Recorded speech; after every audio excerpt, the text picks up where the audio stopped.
অনেকেই জানতে চান, কেন সবাই মডিকেয়ার করতে চান না? এটি একটি খুবই স্বাভাবিক প্রশ্ন, কারণ যেকোনো নতুন কিছু শুরু করার আগে আমাদের মনে সংশয় আসতেই পারে।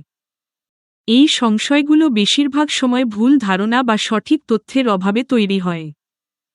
আসলে, অনেকেই হয়তো নেটওয়ার্ক মার্কেটিং সম্পর্কে ভুল ধারণা পোষণ করেন, অথবা এর গভীরতা বুঝতে পারেন না।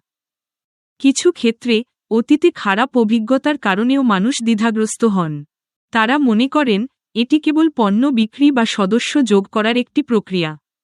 কিন্তু মডিকেয়ার শুধুমাত্র একটি ব্যবসা নয়, এটি আত্মনির্ভরশীলতা ও সুস্থ জীবনযাপনের একটি প্ল্যাটফর্ম। সঠিক প্রশিক্ষণ, পণ্যের গুণগত মান এবং এর দীর্ঘমেয়াদী সুবিধার কথা জানলে, এই সংশয়গুলো দূর হয়ে যায়। এখানে আপনি শুধু পণ্য নয়, নিজের ও পরিবারের জন্য একটি উন্নত ভবিষ্যৎ গড়ার সুযোগ পান। আপনি যদি এখনও দ্বিধাগ্রস্ত থাকেন, তাহলে একজন অভিজ্ঞ মডিকেয়ার ব্যবহারকারীর সাথে কথা বলুন। মডিকেয়ার আপনার জীবনকে সত্যি ইতিবাচকভাবে পরিবর্তন করতে পারে, প্রয়োজন শুধু একটু খোলা মনে বোঝার চেষ্টা। বন্ধুদের ভিডিওটি শেয়ার করুন। আপনি করতে চাইলে যোগাযোগ করুন 9699231763।